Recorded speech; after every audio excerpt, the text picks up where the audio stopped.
50대 후반의 한 남자가 소파에 앉아 가슴을 손으로 문지르고 있었습니다.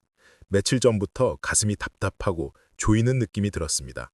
하지만 남자는 대수롭지 않게 여겼습니다. 나이 들면 이런 거 있는 거지. 소화가 안 되나 보다. 스트레스 때문이겠지 하고 넘겼습니다. 파스를 붙이고 소화제를 먹고 그냥 참았습니다. 이틀 후 남자는 새벽에 응급실로 실려갔습니다. 가슴 통증이 극심해져서 숨을 쉴 수 없을 정도였습니다. 의사는 말했습니다. 심근경색 초기 증상이었다고. 조금만 늦었으면 큰일 날 뻔했다고 말입니다. 남자는 병상에 누워 후회했습니다. 왜 그때 바로 병원에 가지 않았을까? 왜 그 통증을 무시했을까? 바로 옆 병상에는 60대 초반의 다른 환자가 누워 있었습니다. 그분은 뇌졸중으로 쓰러졌다고 했습니다. 며칠 전부터 손에 힘이 없고 말이 어눌해졌는데 그냥 피곤한 거라고 생각했답니다. 참다가 쓰러진 것입니다. 지금은 반신이 마비되어 재활치료를 받아야 하는 상황이었습니다. 여러분, 혹시 지금도 어딘가 아픈데 참고 계신가요? 나이 들면 의뢰 아픈 거라고, 조금 쉬면 괜찮아질 거라고 생각하며 넘기고 계신가요? 오늘 제가 들려드릴 이야기는 여러분의 생명을 구할 수도 있는 중요한 내용입니다. 중장년이 절대 무시하면 안 되는 통증 유형들에 대해 말씀드리겠습니다. 끝까지 집중해서 들어주십시오. 이 정보가 여러분과 가족의 생명을 지킬 수 있습니다. 60대 초반의 박 씨는 어느 날 저녁 식사 후 가슴이 답답했습니다. 명치 부근이 조이는 듯한 느낌이었고 왼쪽 팔이 저리기 시작했습니다. 박 씨는 체한 것 같다고 생각했습니다. 소화제를 먹고 누웠지만 증상은 나아지지 않았습니다. 오히려 식은땀이 나고 어지러웠습니다. 아내가 병원에 가자고 했지만 박 씨는 거절했습니다. 밤에 응급실 가면 돈만 많이 나온다고, 내일 아침에 동네 병원 가면 된다고 고집했습니다. 아내는 불안했지만 남편을 억지로 끌고 갈 수는 없었습니다. 그날 밤 박 씨는 극심한 통증으로 잠을 이루지 못했고 결국 새벽에 구급차를 불러야 했습니다. 응급실에 도착했을 때 의사는 심각한 표정으로 말했습니다. 심근경색이라고, 심장에 혈액을 공급하는 혈관이 막혔다고 말입니다. 즉시 수술이 필요했고 다행히 수술은 성공했습니다. 하지만 의사는 경고했습니다. 증상이 나타났을 때 바로 왔더라면 심장 손상을 최소화할 수 있었을 텐데 참다가 와서 심장 근육 일부가 괴사되었다고 말입니다. 박 씨는 중환자실에서 생각했습니다. 가슴 통증을 가볍게 여긴 것이 얼마나 위험한 일이었는지를 말입니다. 특히 중장년의 가슴 통증은 절대 무시하면 안 된다는 것을 뼈저리게 깨달았습니다. 단순한 소화불량이 아니라 심장에서 보내는 위급 신호일 수 있다는 것을 알게 되었습니다. 여기서 첫 번째 위험 신호가 드러납니다. 가슴 통증, 특히 압박감이나 조이는 느낌은 절대 무시하면 안 됩니다. 왼쪽 팔이나 턱, 등으로 퍼지는 통증이 동반된다면 더욱 위험합니다. 소화불량과 헷갈릴 수 있지만 중장년이라면 일단 심장 문제를 의심하고 즉시 응급실로 가야 합니다. 골든타임은 증상 발생 후 2시간 이내입니다. 50대 후반의 김 씨는 어느 날 아침 화장실에서 거울을 보다가 이상한 것을 발견했습니다. 얼굴 한쪽이 약간 처진 것 같았습니다. 웃어보니 한쪽 입꼬리가 올라가지 않았습니다. 김 씨는 잠을 잘못 자서 그런가 보다 하고 넘겼습니다. 그런데 아침 식사를 하는데 젓가락질이 잘 안 되었습니다. 손에 힘이 없었습니다. 출근 준비를 하는데 말도 약간 어눌해졌습니다. 김 씨는 그래도 대수롭지 않게 여겼습니다.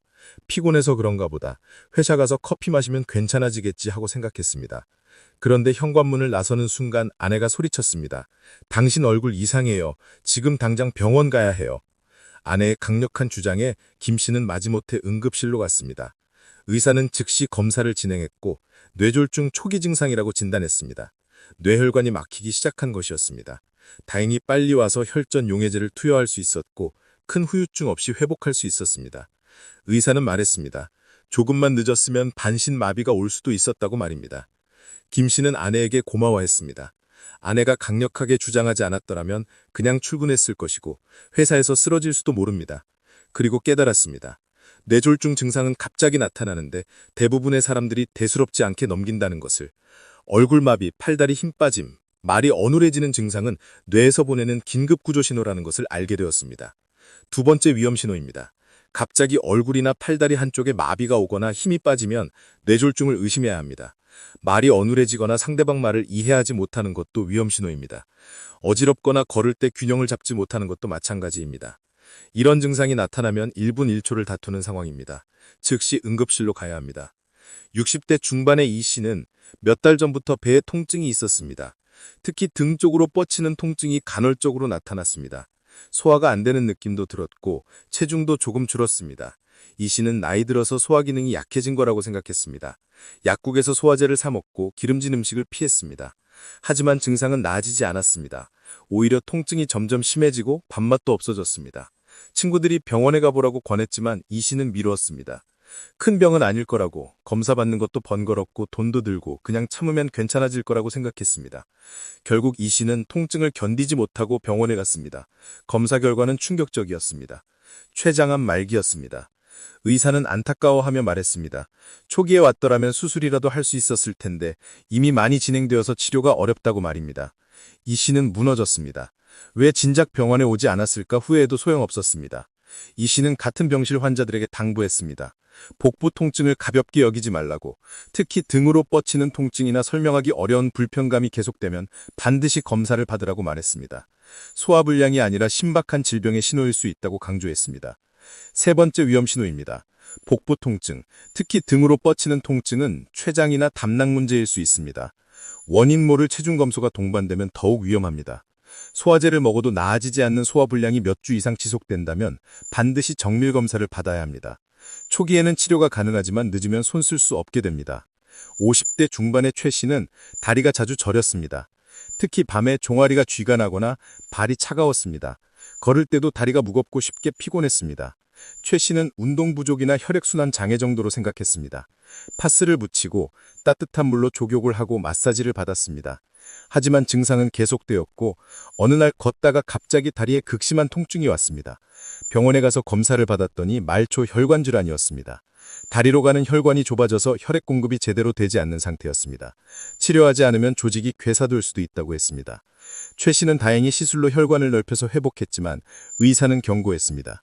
말초 혈관 질환이 있다는 것은 다른 혈관, 특히 심장이나 뇌혈관도 문제가 있을 수 있다는 신호라고 말했습니다. 정기적으로 검사를 받고 관리해야 한다고 강조했습니다. 네 번째 위험 신호입니다.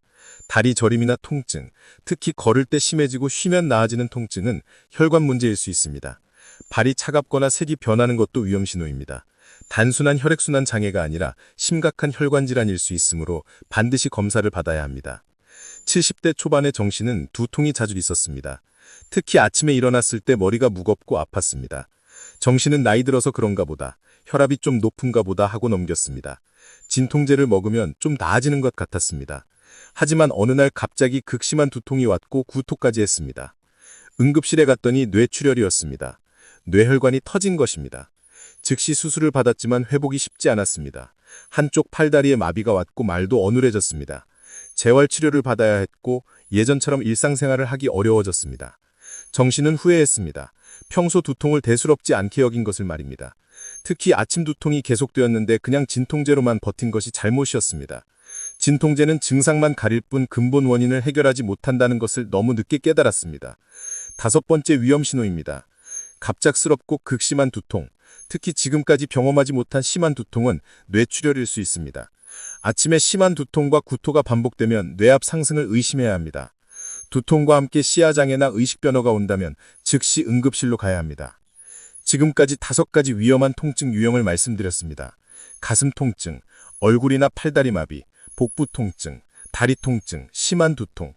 이 통증들의 공통점은 무엇일까요?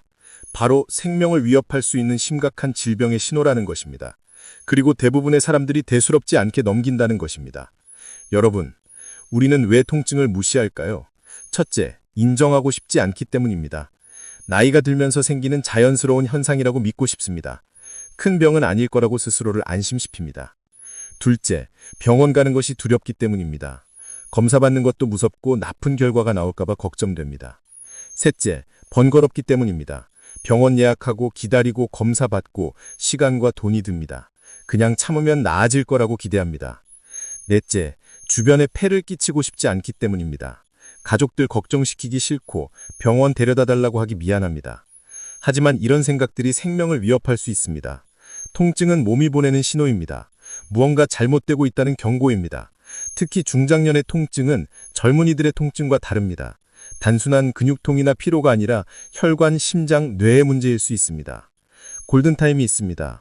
심근경색은 2시간, 뇌졸중은 3시간 이내에 치료받으면 후유증을 최소화할 수 있지만 그 시간을 놓치면 돌이킬 수 없는 손상이 옵니다.